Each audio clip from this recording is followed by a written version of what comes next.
Dicen que la música de Clara Schumann suena a tormenta contenida. Lo que pocos saben es que su vida fue igual. Una niña prodigio criada con mano de hierro, una esposa que perdió al hombre que amaba en un manicomio y una artista que desafió todo lo que una mujer podía hacer en el siglo XIX. Esta no es la historia de una pianista, es la historia de alguien que convirtió el dolor en arte. Su padre, Friedrich Wieck, no creía en la infancia, creía en el entrenamiento. Clara aprendió a leer música antes que hablar. A los 9 ya daba conciertos y a los 11 tocaba en Viena para reyes, que la llamaban la niña de hierro. Wieck controlaba todo, las horas, las comidas, los ensayos, hasta los aplausos. Cuando ella sonreía demasiado, la reprendía. Decía que un artista debía sentir, pero sin desobedecer. En 1830 conoció a un estudiante tímido que vivía en la casa de su padre, Robert Schumann. Él tenía 20 años, ella 11. Durante años compartieron música, lecciones y un secreto creciente. Cuando Clara cumplió 18, Robert pidió su mano. El padre se negó, lo llamó un parásito sin fortuna ni disciplina y la llevó a juicio para impedir el matrimonio. Sí, un padre demandando a su hija por amor. Pero Clara ganó. El tribunal la emancipó legalmente y se casó con Robert en 1840. Fue su primera victoria y el inicio de su ruina. Robert y Clara compartieron el piano, las giras, los hijos y la locura.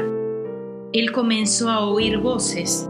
Escribía que los ángeles le dictaban melodías y los demonios le corregían los errores. En 1854, desesperado, saltó al río Rin. No murió, pero nunca volvió. Lo internaron en un asilo en Endenich. Clara, embarazada de su 8º hijo, no pudo verlo durante 2 años. Cuando por fin lo hizo, él ya no la reconoció. Murió a los pocos días. Durante meses, Clara no tocó una sola nota hasta que un joven apareció en su puerta. Johannes Brahms, 20 años menor. Admiraba su música, pero pronto empezó a admirarla a ella. Brahms se convirtió en su confidente, su sombra, su otra mitad artística. Vivieron temporadas enteras bajo el mismo techo. Compartían conciertos, partituras y silencios imposibles de explicar. La sociedad los observaba con morbo. En los cafés de Leipzig se hablaba de la viuda del genio y el discípulo enamorado. Se escribían cartas llenas de ternura, pero sin una sola confesión. En una de ellas, Brahms escribió: «La amo más de lo que debería». ¿Fueron amantes?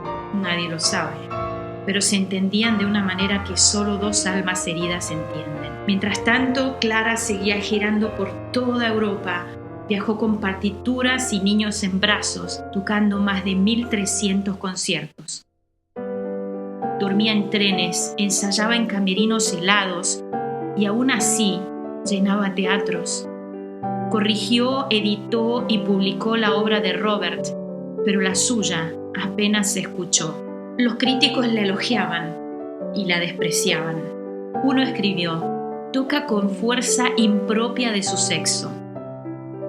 Otro: «Es un milagro, pero sigue siendo una mujer». En realidad, Clara no perteneció a nadie, ni a Brahms, ni a Robert, ni siquiera al público, solo a la música.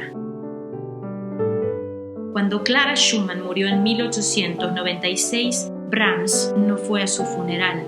Compuso una última obra y luego guardó silencio. A veces el amor entre 2 genios no necesita palabras, ni siquiera un final. Clara había sobrevivido a un padre tirano, a un marido que perdió la razón y a una sociedad que no sabía qué hacer con una mujer que pensaba demasiado. Le exigieron ser madre, esposa, musa, empresaria y todo al mismo tiempo. Pero mientras ellos discutían quién la había inspirado, Ella ya había cambiado la historia de la humanidad. La juzgaron por amar a un hombre, pero su verdadero escándalo fue ser mejor que todos ellos. Cada historia guarda un secreto y la próxima los va a sorprender, porque si creen que el canto gregoriano es solo monjes cantando alabanzas, están a punto de descubrir que detrás de esas voces celestiales se ocultan rituales, poderes inexplicables y verdades que la Iglesia ha custodiado celosamente por siglos. Gracias por acompañarme por este recorrido histórico. Los leo en comentarios. Hasta el próximo video y que estén muy bien.